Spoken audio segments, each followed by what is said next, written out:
ایک ہے جہاں اسباب ختم ہو جائیں وہاں کسی سے مدد مانگنا، تو یہ صرف اللہ ہی کر سکتا ہے مدد، مخلوق ایسے موقع پہ مدد نہیں کر سکتی، نہ پیغمبر کر سکتے ہیں، نہ کوئی بت کر سکتا ہے، نہ کوئی فرشتہ کر سکتا ہے۔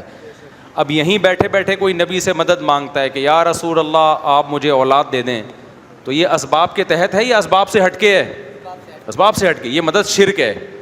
تو خوب سمجھ لو، شرک میں یہ نہیں دیکھا جاتا کہ کس سے مدد مانگی جا رہی ہے، کہ پیغمبر سے مانگی جا رہی ہے یہ بتوں سے، یہ دیکھا جاتا ہے اللہ کے علاوہ مانگی جا رہی ہے تو جس سے بھی مانگو گے کافر ہو جاؤ گے۔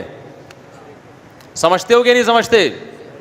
تو مدد صرف اللہ سے مانگی جائے گی، جو اسباب سے ہٹ کے مدد کی بات ہے وہ صرف اللہ سے، اللہ کے علاوہ کسی سے بھی نہیں مانگی جائے گی۔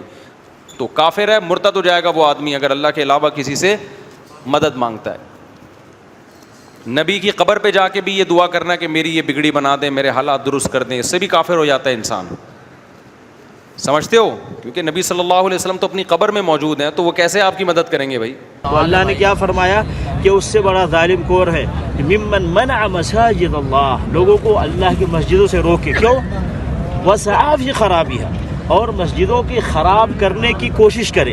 خراب میں کیا ہے؟ مسجد کو ڈھا دینا بھی خراب کرنا ہے، مسجد کو پاک صاف نہ کرنا بھی خراب کرنا ہے، مسجد میں یا رسول اللہ کہنا بھی مسجد کو خراب کرنا ہے، مسجد میں اللہ کا ذکر ہوگا یا اللہ۔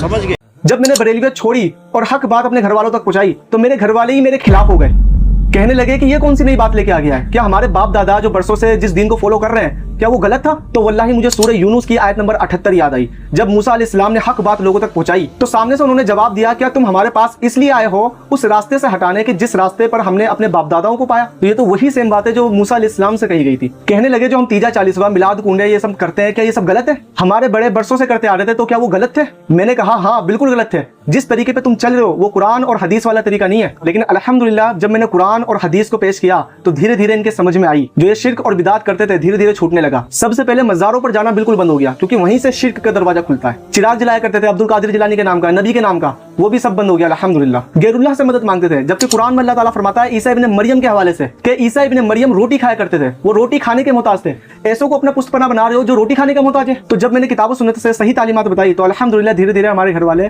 سیدھے راستے پر آ گئے۔